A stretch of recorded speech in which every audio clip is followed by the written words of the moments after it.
ជំរាបសួរបងប្អូនទាំងអស់ជាទីរាប់អានបាទវីដេអូខ្លីមួយនេះគឺមានជនបរទេសបាទគាត់បានមកអញ្ជើញទស្សនានៅសាលាប្រទេសម៉ែសាលាភ្នំពេញបាទជាម៉ោង9ហើយដល់ម៉ោង10ជាងបាទគាត់គឺជាសាស្ត្រាចារ្យផ្នែកតន្ត្រីមួយដែរហើយគាត់បានចាប់អារម្មណ៍ទៅលើសាលាប្រទេសខ្មែរសាលាភ្នំពេញដែលមានទីតាំងនៅចិត្តបរំសនហ្នឹងគាត់បានស្វែងរកតទៅឃើញហើយបានចូលមក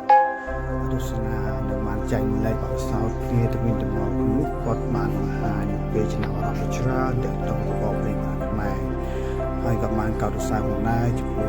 សាលាភិបាលដែលបានរៀបចំស្អាតទទួលស្វាគមន៍តែក៏ដូចជាគេហៅថាបានជួយនៅអភិរក្សប្រកបដោយរបស់ខ្មែររបស់ខ្លួនចឹងណាហើយគាត់បានមានចំណាប់អារម្មណ៍ច្រើនទៅលើប្រកបដោយហើយនោះគាត់បាន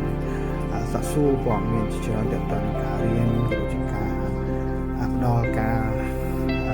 រៀននៅទីនេះតើរៀនយ៉ាងម៉េចហើយយើងមាន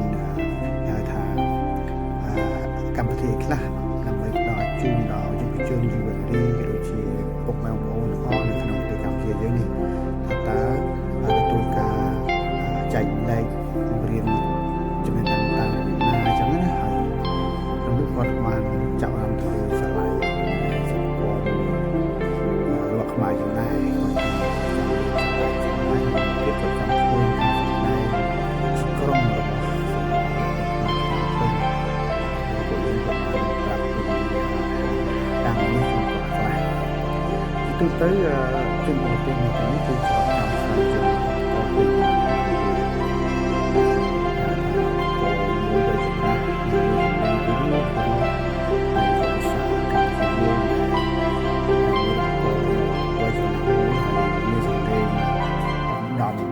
ជាប់ចិត្ត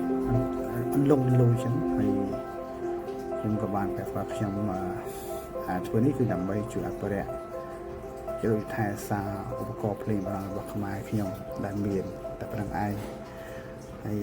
ក៏លើកទឹកចិត្តចំពោះការធ្វើបែបនេះសម្រាប់ប្រទេសរបស់ខ្លួនដែលយើងបានរៀបចំហើយមិនត្រឹមតែអនុញ្ញាតឲ្យជនបរទេសទេខ្មែរយើងបងប្អូនយើងនៅក្នុងប្រទេសយើងជួយបានមានបញ្ហាទៅជាគ្នាសារជាការចាក់លេខដូចជាដល់ព័ត៌មានជំនួយដល់បញ្ហានេះគឺសម្រាប់ការស្វាគមន៍ហើយក៏ដាក់វិទ្យាអាចជាកាហ្វេទៅបញ្ហាទូរចាប់មានស្គីពីផងគឺ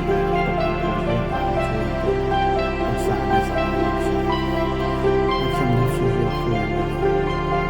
មានព័ត៌មានផ្សព្វផ្សាយជាច្រើនដែលតាមប្រកបដោយខ្មែរយើងឲ្យបងប្អូនយើងដឹងថាយើងនៅមានទីនេះហើយយើងស្វាគមន៍ដើម្បីផ្ដល់ជូននៅព័ត៌មានដែលតាមប្រកបដោយខ្មែរដែលយើងបានរៀបចំឡើងនៅទីនេះ